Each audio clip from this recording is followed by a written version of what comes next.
I remember the exact moment I realized I wasn't just a victim, but rather the engineer of my own twisted little plan. It was about 2 months ago, right after that scheduled power outage in our neighborhood, the one that changed everything.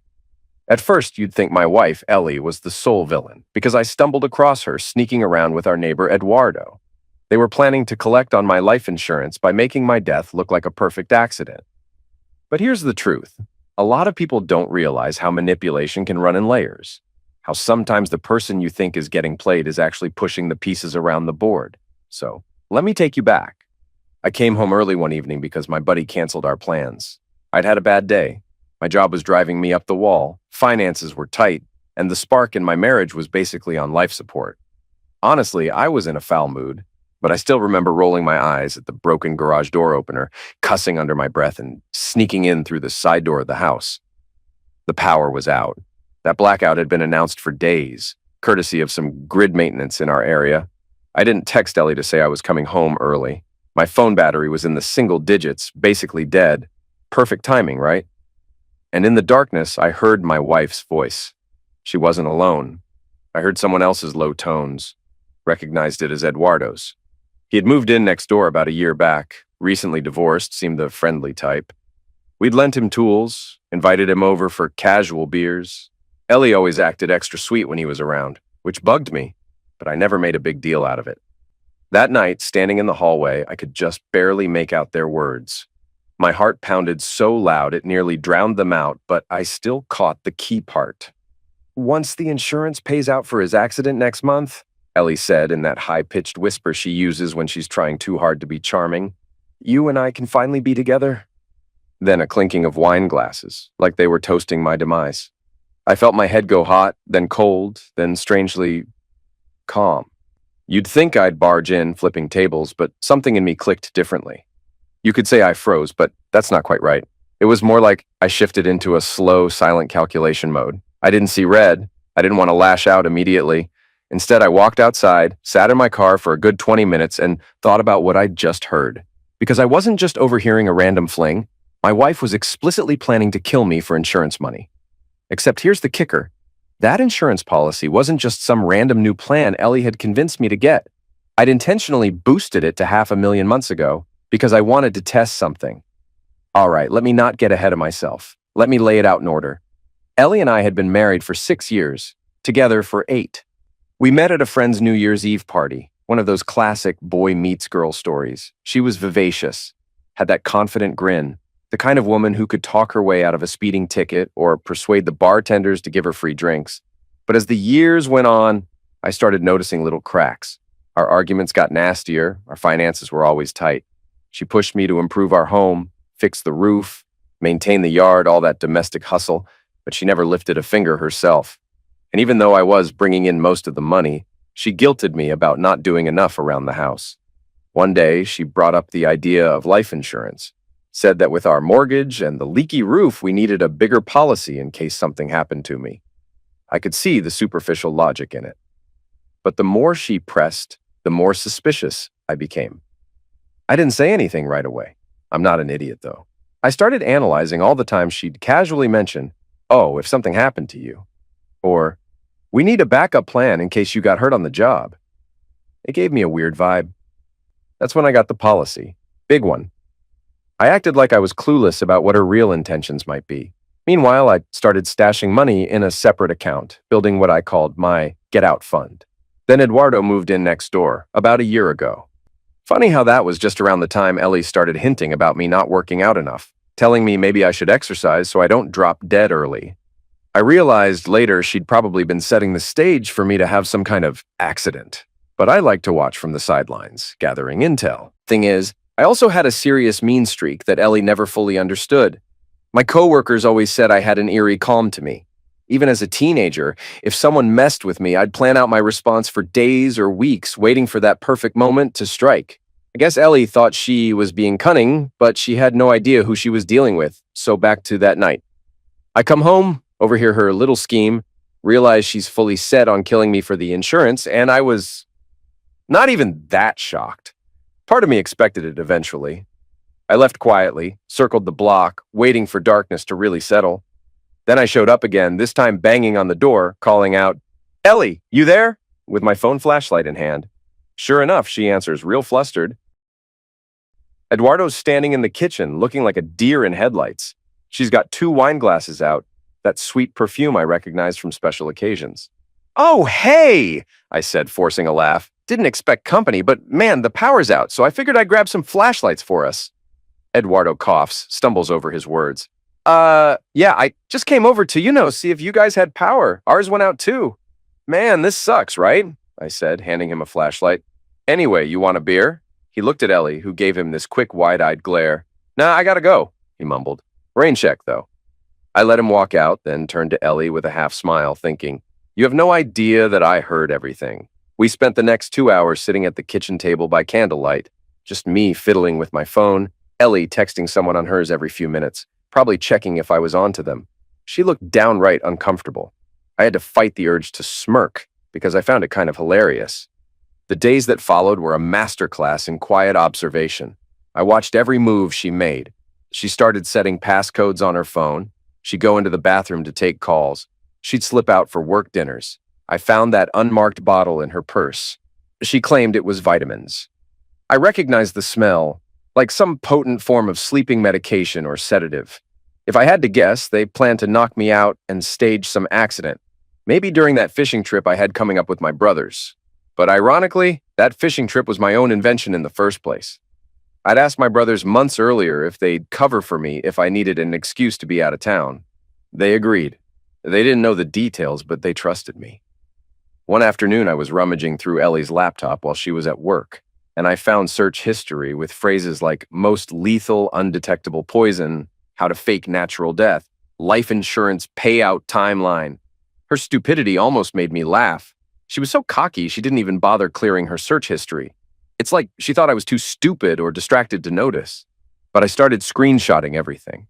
I bought hidden cameras off Amazon, tiny little gadgets you can slip into corners or on bookshelves. I recorded her phone conversations, her suspicious messages to Eduardo. Now you might think I'd go straight to the police, but that's not how my brain works. I wanted to ruin her on my own terms. I wanted to show her you can't just decide to off your husband and walk away with $500,000. But I didn't want to just ruin her. I wanted to break Eduardo in the process. I hated that smug grin of his, the way he'd pretend to be my buddy, even borrowing my lawnmower last summer while apparently planning to take my place in bed. So I played along. I let Ellie think she was winning. Meanwhile, I started planting seeds of doubt between them.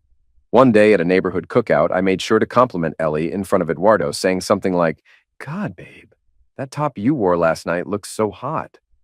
Then I winked at her and walked away. She looked uncomfortable. Eduardo glared like I just called her a stripper. It was petty, but I enjoyed twisting the knife. And I began messing with our finances in subtle ways. We had about 16 grand in our joint account, the last vestige of our meager savings. I told Ellie I had a secret gambling problem, like I was racking up online bets. She believed me, or pretended to, because that would make me an even easier target.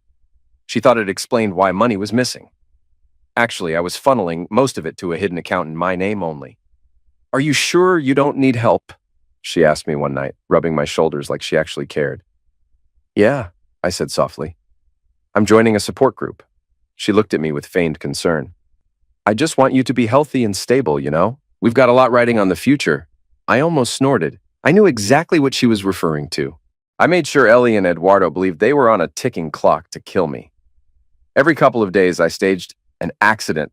I'd come home with a bruise on my arm, claiming I slipped at work. Or I'd pretend I nearly crashed the car, telling her, "Damn cat ran across the street, almost ended up in the ditch." Every time she'd give me this worried expression that didn't quite reach her eyes. I could see she was thinking, "Don't die now, not before we finalize our plan." I overheard a phone conversation between Ellie and Eduardo. "Look," she whispered, "we need to stick to the schedule. I don't care if he's being clumsy. I want it done right. If he dies before the official date, we might not get the full payout. The insurance might investigate." Eduardo responded with something about doubling the dose when the time came. I had the entire conversation recorded. About a week later, I decided to vanish for 2 days. I didn't tell Ellie.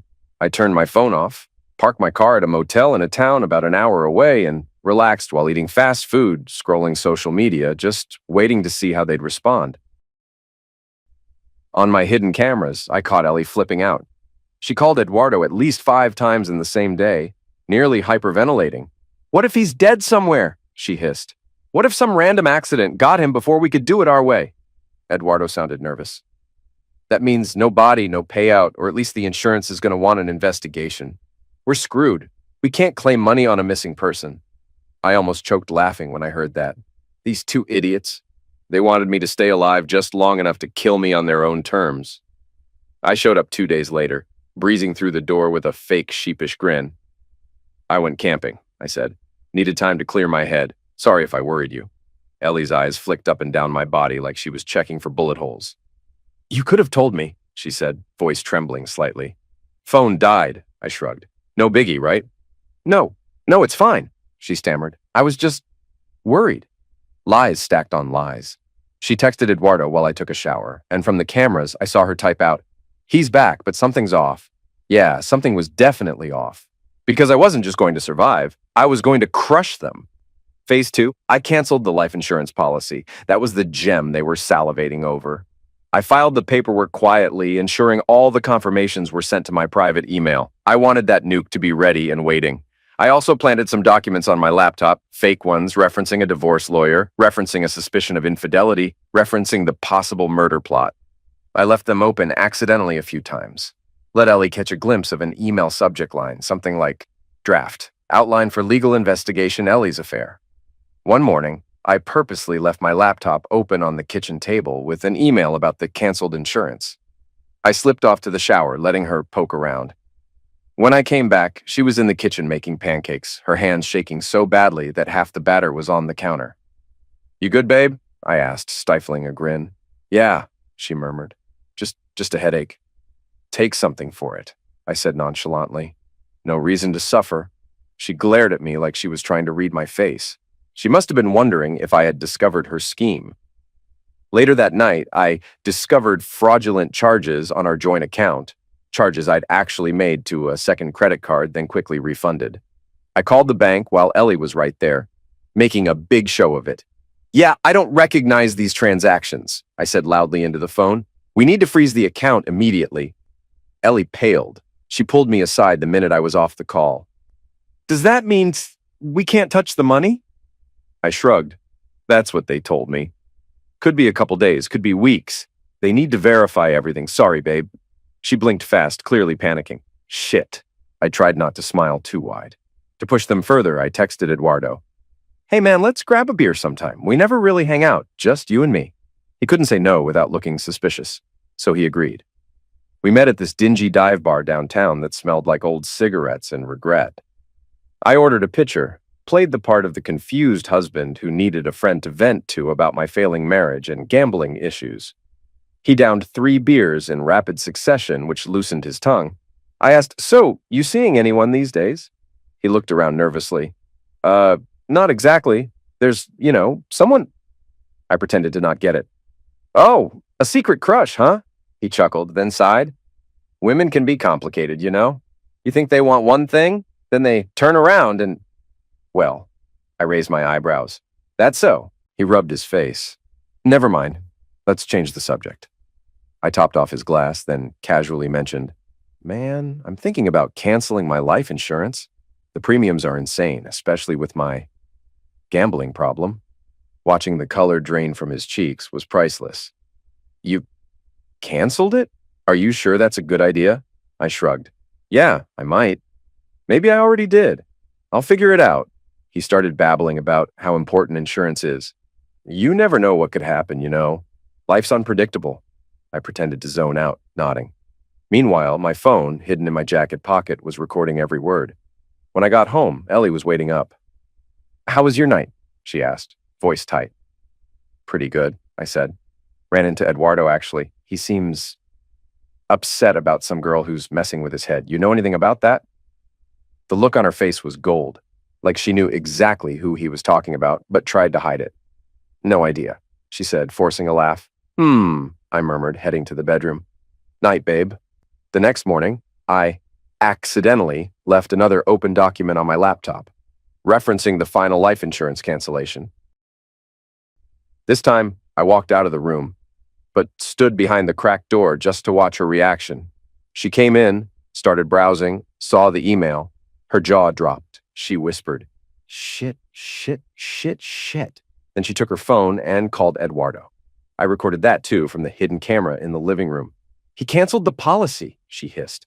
"We have no payout now. We need a new plan. Maybe we wait until he reinstates it, or I don't know. We can't just give up." That's when I realized if they killed me now, they'd get nothing. They were stuck. I decided it was time to blow up the entire arrangement. One afternoon, I sat Ellie down in the living room.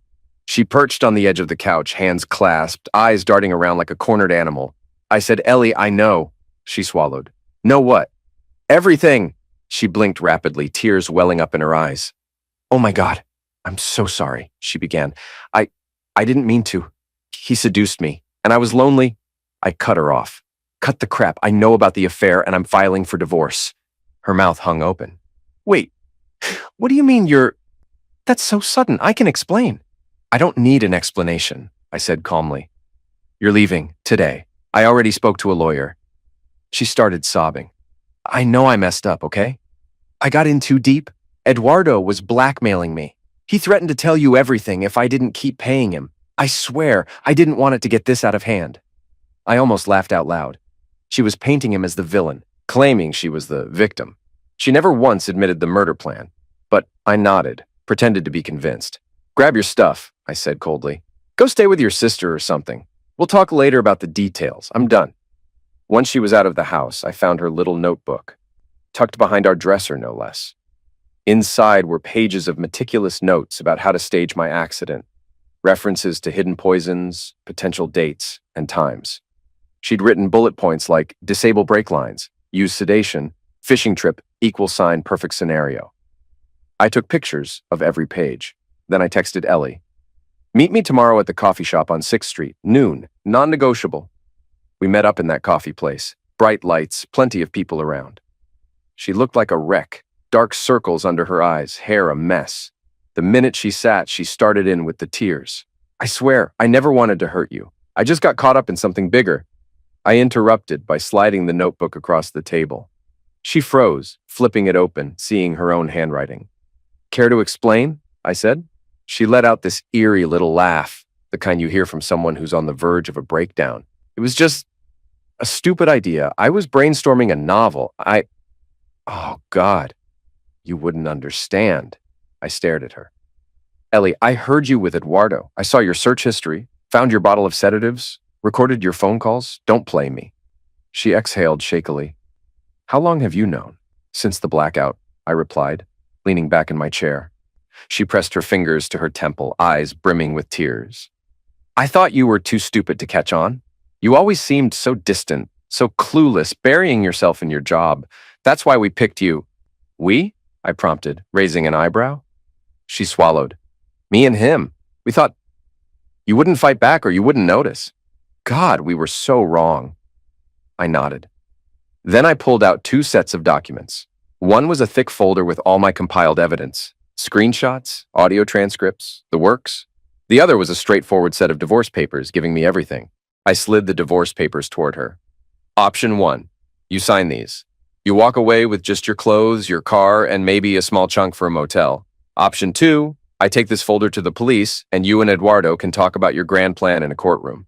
She stared at me, tears rolling down her cheeks. "You can't. You're not serious." I said nothing, just stared back. After a long moment, she let out a shaky sigh, took the pen, and signed. When she was done, she whispered, "You realize this means I have nothing, right?" "That's correct," I said. "Now get out of my sight." I wasn't done.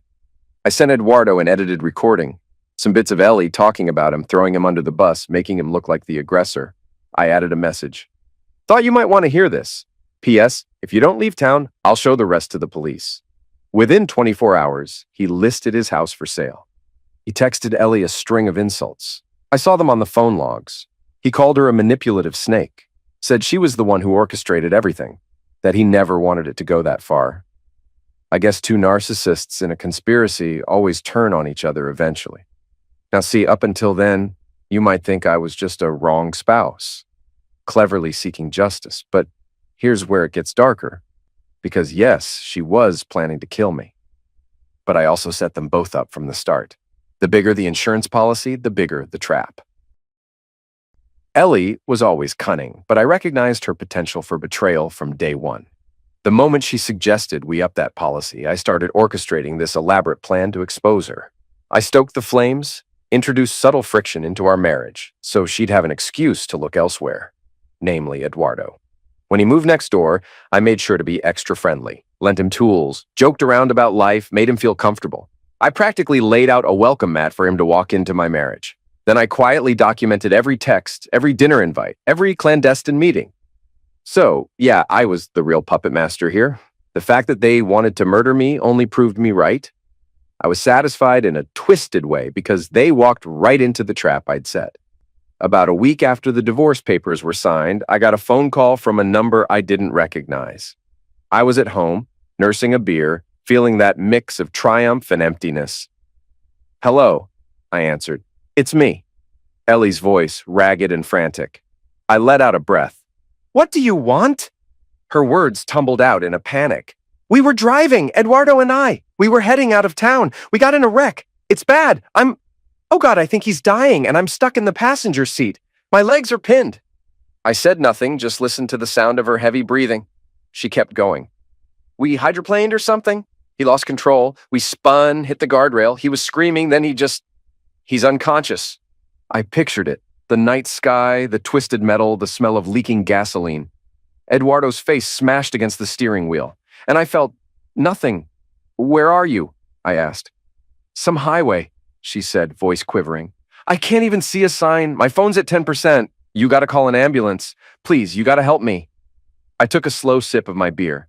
"You seriously want my help now after everything?" She choked on a sob. "I'm sorry, okay? But I'm stuck here and he's not moving." I pressed my lips together. A bizarre calm washed over me. "You two tried to kill me, Ellie. It wasn't supposed to be like that," she whimpered. "I was desperate. I swear, he pushed me, he threatened me." I cut her off. "I already told you, cut the crap, and you know what? Maybe it's just karma. You're pinned in the seat and your new boyfriend's bleeding out. Sounds like a cosmic punchline to me." She let out a shaky breath, half sob, half gasp. You can't be serious. You're just gonna leave me here to die?" "Don't be dramatic," I said. "Dial emergency yourself. My guess is someone else will pass by soon enough." Her voice cracked. "Please, I'm so scared." I paused, letting the silence stretch. "Maybe you should be." And then I ended the call. I stood there for a moment, phone in hand, feeling no guilt at all. I wasn't the hero. I never was. Ellie might have orchestrated my demise with Eduardo, but I'd been the one orchestrating theirs from the start. After that phone call, I took another swig of my beer, stared out the living room window. The street was dark and quiet. If they survived that crash, it would be a miracle. I wasn't going to be the one that saved them. Not after all they'd done or tried to do. I did call emergency eventually, after about 10 minutes of standing there, considering. I told the dispatcher I'd gotten a random call from a hysterical woman claiming she was in an accident on some highway near the city limits. I didn't know exactly where, but gave them a guess. I never mentioned she was my wife. Then I showered, shaved, and went to bed. Slept like a log. When I woke up, I had no missed calls. My phone was quiet. For a moment, I was curious if Ellie had made it or if she was lying in a hospital bed somewhere. But mostly, I felt relieved. I'd already set the divorce in motion, seized the house, locked down the finances. I was free. I found out the details later when a mutual acquaintance texted me. "Holy shit, did you hear about Eduardo's accident? People said Ellie was with him." I typed back, "No clue, man. Haven't heard from her in days." By noon, social media was buzzing about it. Some serious crash off the highway, the driver died at the scene, the passenger was in critical condition. I didn't need anyone to confirm it was Eduardo in the morgue. That afternoon, as I sipped coffee in my silent kitchen, I let out a slow breath. I wasn't proud of the fact that I'd more or less set them up to fail. But I also didn't regret it. Ellie might never know just how deeply I'd orchestrated everything. The inflated insurance policy was partially my idea, but she took the bait and planned to kill me for it. Eduardo got played from both sides. Now he was gone. When my phone finally rang and I saw Ellie's name pop up, I almost didn't answer. But curiosity got the best of me. I pressed accept. "Yeah?" "You asshole." she rasped. Her voice was weak, like she'd swallowed shards of glass. He's dead. Eduardo's dead. And you're alive? I asked, unfazed. She let out a wheezing laugh. Barely. My ribs are broken. My legs shattered. The doctors say I'm lucky, but I don't feel lucky. Why'd you call?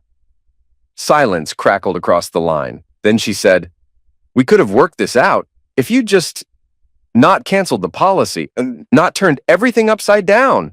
None of this would have happened. I gave a short bark of laughter. You really think I'm the reason your plan to kill me went sideways? She sucked in a breath. We wouldn't have had to resort to this if you had just... I interjected, my voice calm. Look, you're the one who raised the stakes. You tried to murder me for money. Let's not rewrite history. Another strained silence. You knew all along, she whispered. All that sweet, supportive act, while you were screwing me over. I shrugged, even though she couldn't see me. You do what you gotta do, right? By the way, next time you want to plan a murder, pick someone who isn't 10 steps ahead. That's free advice. She exhaled a shaky breath, like she was about to break down again. I hope you're satisfied, you bastard. You got everything. I'm lying here in a hospital bed with a dead boyfriend and no money. How does it feel? I paused, letting the words sink in. Then I said, feels like karma, Ellie. Then I hung up. I stared at the phone for a long time, reflecting on the warped path that led us here. I remembered the day we got married, how she smiled at me in her white dress, swore we'd be together forever. I remembered thinking that day that I'd do anything to protect myself from heartbreak. And apparently anything turned out to be an elaborate mind game culminating in the ruin of us both.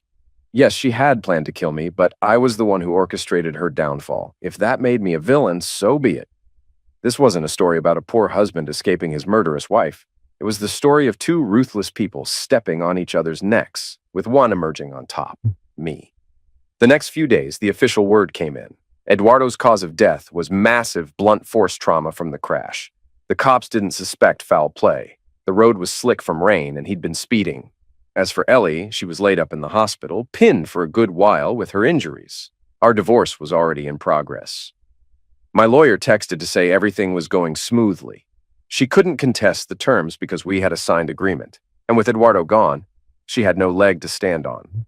The chatter in the neighborhood was that poor Eduardo met with tragedy, and Ellie was some unlucky passenger. Nobody asked me for details because we were all living in the shadow of that fiasco. I didn't volunteer any secrets, let them speculate. I sold the house a month later. It was a place riddled with memories I didn't want. People might raise eyebrows at me leaving so soon, but I didn't care. With the money from the sale, plus the funds I'd been squirreling away, I bought a smaller condo in a nicer part of town. Ellie tried contacting me once more from the hospital, some sob story about needing rehab costs. I blocked her number. She tried emailing, so I filtered her straight to spam. As far as I was concerned, she ceased to exist. If you're wondering whether I feel remorse, the answer is complicated. I don't lie awake at night grieving. I suppose there's some emptiness, but not for her. It's more that strange vacuum you feel when the final puzzle piece clicks and you have no more reason to keep playing the game. I've considered therapy. Maybe I'll go someday, talk to a professional about how I calmly orchestrated the downfall of my own wife and her secret lover. But for now, I'm content in my quiet condo, occasionally remembering the look on Ellie's face that night of the blackout, or hearing the stutter in Eduardo's voice when we had that last beer. A part of me wonders if it could have ended differently if Ellie hadn't latched onto the idea of murdering me for $500,000. But I suspect it would have ended badly no matter what. We were both twisted in our own ways. She just didn't see how twisted I was until it was too late.